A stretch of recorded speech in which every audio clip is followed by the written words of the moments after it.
नमस्कार दोस्तों, आपका स्वागत है द नॉइज बेटी के ऑफिशियल यूट्यूब चैनल पर। दोस्तों, ये है वेस्ट बंगाल माध्यमिक क्लास 10 2025 के हिंदी सब्जेक्ट का क्वेश्चन पेपर। आइए इस क्वेश्चन पेपर के सभी क्वेश्चन और उनके आंसर के बारे में जान लेते हैं। सबसे पहले हम 1 के सभी क्वेश्चन और उनके आंसर के बारे में जानेंगे। तो यहाँ देखिए बोला गया है 1 नंबर में निम्नलिखित प्रश्नों के सही विकल्प चुनकर लिखिए। तो सबसे पहला नंबर क्वेश्चन बोला गया है, किसके दुख से निर्माण का सुख नहीं दबता है? इसका सही उत्तर होगा ऑप्शन ख, नाश। क्वेश्चन नंबर 2, सूबेदारनी से लहना सिंह की पहली मुलाकात कहाँ हुई थी? इसका सही आंसर होगा ऑप्शन ख। क्वेश्चन नंबर 3, भंबलदा मैट्रिकुलेशन कितनी बार फेल हुए? इसका सही उत्तर होगा ऑप्शन क। क्वेश्चन नंबर 4, आकाश के राक्षस किसकी रचना है? इसका सही उत्तर होगा ऑप्शन ग। क्वेश्चन नंबर 5, हेली का धूमकेतु कितने साल पर प्रकट होता है? इसका सही उत्तर होगा ऑप्शन ख। क्वेश्चन नंबर 6, बिस्मिल्लाह खां को इनमें से कौन सा पुरस्कार नहीं मिला? इसका सही उत्तर होगा ऑप्शन ख, नोबेल पुरस्कार। क्वेश्चन नंबर 7, वाक्य में क्रिया का फल जिस पर पड़ता है उसे क्या कहते हैं? इसका सही उत्तर होगा ऑप्शन घ। क्वेश्चन नंबर 8, चंद्रमा आसमान में दमक रहा था, रेखांकित अंश का कारक बताइए। यानी आसमान में ये जो अंडरलाइन किया हुआ है इसका कारक बताना था। इसका सही उत्तर होगा ऑप्शन क। उसके बाद है क्वेश्चन नंबर 9, किन दोनों की नियत एक जैसी है? इसका सही उत्तर होगा ऑप्शन घ। क्वेश्चन नंबर 10, वजीरा ने वैसा ही किया, इस वाक्य में कौन सा वाच्य है? इसका सही उत्तर होगा ऑप्शन क। क्वेश्चन नंबर 11, किस समासिक पद के पूर्व पद एवं उत्तर पद दोनों ही प्रदान हो सकते हैं? इसका सही उत्तर होगा ऑप्शन ख।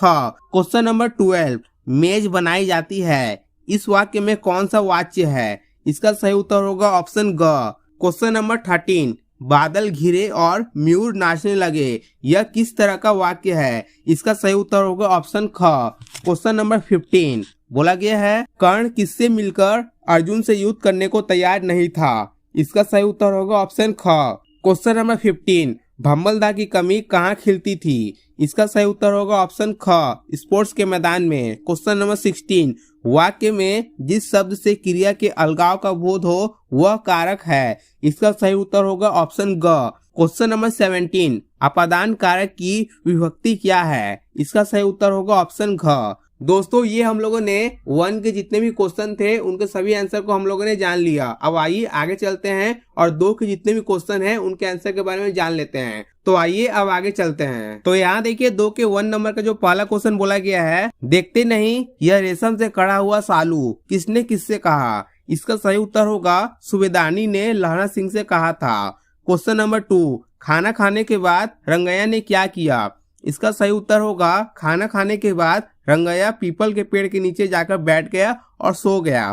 क्वेश्चन नंबर 3, सफिया को लाहौर और अमृतसर में अंतर क्यों नहीं प्रतीत हुआ? इसका सही उत्तर होगा सफिया को लाहौर और अमृतसर में कोई अंतर इसलिए नहीं दिखा क्योंकि दोनों ही शहर सांस्कृतिक, ऐतिहासिक और भाषाई रूप से एक दूसरे से बहुत ही मिलते जुलते थे। विभाजन से पहले दोनों शहर एक ही पंजाब प्रांत का हिस्सा थे। उनकी सांस्कृतिक, भाषा और जीवन शैली लगभग एक जैसी थी। इन सभी कारणों से सफिया को लाहौर और अमृतसर में कोई खास अंतर नहीं दिखा। तो यह है इसका सही उत्तर। अब आइए आगे चलते हैं क्वेश्चन नंबर 4 की ओर। बोला गया है कर्ण की मानवतावादी दृष्टिकोण क्या है? इसका सही उत्तर होगा कर्ण की मानवतावादी दृष्टिकोण दानवीरता, मित्रता, न्यायप्रियता, करुणा जैसे गुणों में झलकती है। उन्होंने हमेशा दूसरों की मदद की और उनके दुखों को दूर करने की कोशिश की। ये इसका सही उत्तर है। अब आइए आगे चलते हैं क्वेश्चन नंबर 5 की ओर। बोला गया है विविध भारती क्या है? इसका सही उत्तर होगा विविध भारती भारत में सार्वजनिक क्षेत्र के रेडियो चैनल आकाशवाणी की एक प्रमुख प्रसारण सेवा है। यह भारत में रेडियो के श्रोताओं के बीच सबसे अधिक सुने जाने वाली और बहुत लोकप्रिय सेवा है। ये इसका सही उत्तर होगा। उसके बाद क्वेश्चन नंबर 6, बोला गया है रामदास ने सड़क पर अकेले चलते समय क्या सोचा? इसका सही उत्तर होगा रामदास सड़क पर अकेले चलते समय अपनी हत्या के बारे में सोच रहा था। उसे पता था कि हत्या होने वाली है और वह इस बात से उदास और भयभीत था। ये इसका सही उत्तर होगा। उसके बाद क्वेश्चन नंबर 7, बोला गया है किन मौकों पर जैन को खूब आनंद आता था? इसका सही उत्तर होगा संगीत सुनने पर। इसे आप लोग इस तरह से भी लिख सकते हैं कि जैन को खूब आनंद आता था संगीत सुनने पर। उसके बाद बोला गया है क्वेश्चन नंबर 8, बोला गया है लहना सिंह के मामा का घर कहाँ था। इसका सही उत्तर होगा लहना सिंह के मामा का घर अमृतसर के गुरु बाजार में था। ये इसका सही उत्तर होगा। उसके बाद क्वेश्चन नंबर 9, आत्मत्राण गीत में कवि ने किस चीज की प्रार्थना की है। इसका सही उत्तर होगा आत्मत्राण गीत में कवि रविंद्रनाथ ठाकुर ने ईश्वर से यह प्रार्थना की है कि वह उन्हें विपत्तियों से बचाए। यह उनकी प्रार्थना नहीं है। उनकी प्रार्थना केवल इतनी ही है कि जब कभी वह विपदाओं पर घिर जाए तो उनके मन में भय न उत्पन्न हो। वे ईश्वर से अपने आत्मबल को बढ़ाने की विनती करते हैं ताकि वे हर परिस्थिति का सामना धैर्य और साहस के साथ कर सके। ये इसका सही उत्तर होगा।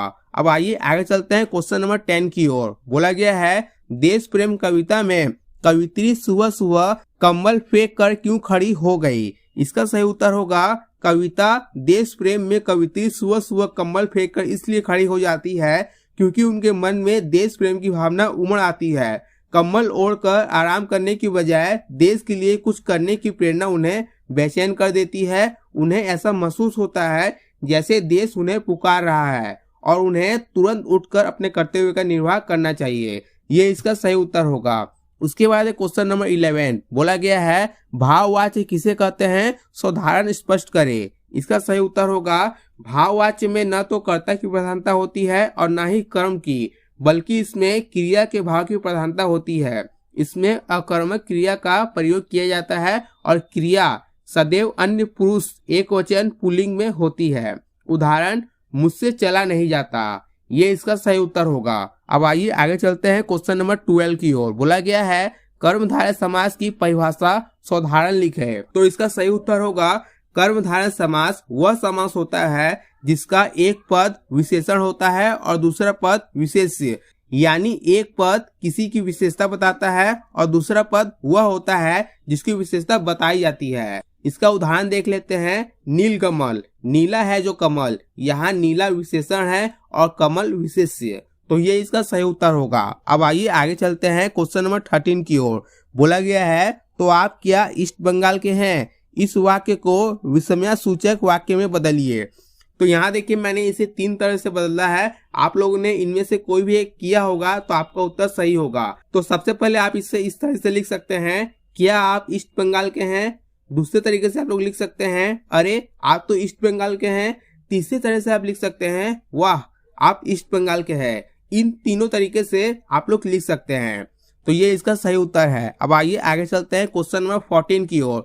बोला गया है कर्ता कारक की परिभाषा दे। इसका सही उत्तर होगा संज्ञा या सर्वनाम का वह रूप जो क्रिया को करता है उसे कर्ता कारक कहते हैं। ये इसका सही उत्तर है। उसके बाद क्वेश्चन नंबर 15 बोला गया है जब हार हो गई है तब चिंता करना व्यर्थ है। इस वाक्य को सरल वाक्य में बदलिए। इसका सही उत्तर होगा हारने पर चिंता करना व्यर्थ है। ये इसका सही उत्तर है। उसके बाद क्वेश्चन नंबर 16 बोला गया है नवग्रह आशुतोष पद का समास विग्रह करे। तो सबसे पहले नवग्रह का देख लेते हैं। तो देखिए नवग्रह को आप लोग इस तरह से समास विग्रह कर सकते थे, नवग्रह यानी 9 ग्रहों का समूह। यहाँ द्विगु समास है क्योंकि 9 संख्यावाची है। उसके बाद आशुतोष, इसे आप लोग इस तरीके से लिख सकते थे आशु यानी शीघ्र तुष्ट होने वाला। यहाँ बहुव्रीहि समास है क्योंकि आशुतोष एक विश्लेषण है जो शिव को संदर्भित करता है। ये इसका सही उत्तर होगा। अब आइए आगे चलते हैं क्वेश्चन नंबर 17 की ओर। बोला गया है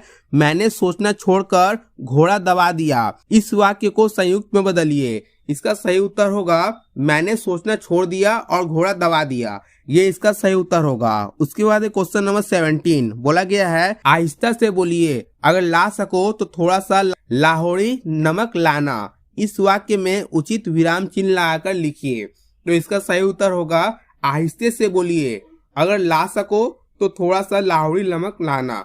इसे आप लोगों को इस तरह से लिखना था। अब आइए आगे चलते हैं क्वेश्चन नंबर 19 की ओर। बोला गया है राम ने रावण को बाण से मारा। प्रस्तुत वाक्य में कौन सा कारक है। तो इसका सही उत्तर होगा प्रस्तुत वाक्य राम ने रावण को बाण से मारा में निम्नलिखित कारण है। सबसे पहला है कर्ता कारक राम, क्रिया को करने वाला। उसके बाद है कर्म कारक रावण जिस पर क्रिया का फल पड़ता है। उसके बाद है करण कारक यानी बाण जिस साधन से क्रिया की जाती है। तो ये 3 कारण इसमें थे। अब आइए आगे चलते हैं क्वेश्चन नंबर 20 की ओर। बोला गया है माँ के बारे में भम्मल दा के क्या विचार थे? इसका सही उत्तर होगा भम्मल दा अपनी माँ को बहुत प्यार करते थे और उनके प्रति बहुत समर्पित थे। उनकी माँ एक मजबूत और प्रेरणादायक महिला थी जिन्होंने भम्मल दा को जीवन में आगे बढ़ने के लिए प्रेरित किया। ये इसका सही उत्तर होगा। उसके बाद क्वेश्चन नंबर 21, बोधा भी कम्बल उतारकर चलने लगा। इस वाक्य को संयुक्त में बदलिए। इसका सही उत्तर होगा बोधा ने कम्बल उतारा और वह चलने लगा। ये इसका सही उत्तर है। उसके बाद क्वेश्चन नंबर 22, बोला गया है क्या मरने मारने की बात लगाई है? रेखांकित अंश का समास विग्रह कीजिए। यानी जो मरने मरने लिखा गया है इसका समास विग्रह करना था, तो इसका समास विग्रह होगा यह एक द्वंद्व समास है। ठीक है ना, ये एक द्वंद्व समास है। उसके बाद क्वेश्चन नंबर 23, बोला गया है बूढ़े से चला नहीं जाता। इस वाक्य को कृतवाच्य में बदलिए। इसका सही उत्तर होगा बूढ़ा चल नहीं पाता। ये इसका सही उत्तर होगा। दोस्तों तो ये हम लोगों ने 2 नंबर में जितने भी क्वेश्चन थे उनके आंसर के बारे में जान लिया। अब आइए आगे चलते हैं 3 नंबर की ओर। यहाँ देखिए 3 नंबर में 2 खंड दिए गए हैं, खंड क और खंड ख। दोस्तों आप लोगों को प्रत्येक खंड में से एक एक प्रश्न का उत्तर देना था, तो आप लोग यहाँ देख सकते हैं ये प्रश्न आए हुए थे। उसके बाद है 4 नंबर। 4 नंबर में देखिए 4 खंड दिए गए हैं, खंड क, खंड ख, खंड ग और खंड घ। दोस्तों प्रत्येक खंड में से एक एक प्रश्न का उत्तर देना था। अब यहाँ देखिए बोला गया है 5 नंबर में निम्नलिखित में से किन्हीं 2 प्रश्नों के उत्तर दीजिए। यहाँ पे देखिए 3 प्रश्न दिए गए हैं, इनमें से किसी 2 प्रश्न का उत्तर आप लोगों को देना था 150 शब्द में। उसके बाद देखिए 6 नंबर में देखिए बोला गया है निम्नलिखित में से किसी एक विषय पर निबंध लिखिए। यहाँ देखिए 4 टॉपिक दिया गया है, चारों में से किसी एक टॉपिक पर आपको निबंध लिखना था। अब यहाँ देखिए बोला गया है 7 नंबर में हिंदी में अनुवाद कीजिए। तो यहाँ देखिए एक छोटा सा पैराग्राफ दिया हुआ है, इसे आप लोगों को हिंदी में अनुवाद करना था। तो इसका हिंदी अनुवाद क्या होगा आइए जान लेते हैं। तो इसका हिंदी अनुवाद होगा फैशन किसी व्यक्ति के विचारों का सामान्य अंदाज देता है और उसके व्यक्तित्व को भी दर्शाता है। कपड़े विचार, दया और भावनाओं को व्यक्त करने में मदद करते हैं। हमें कपड़ों के प्रकार और उन्हें उचित तरीके से पहनने का तरीका जानना चाहिए। फैशन का मतलब यह नहीं कि सभी के लिए एक जैसे कपड़े पहनने हो, बल्कि यह व्यक्ति को अपनी धारणा से संबंधित है।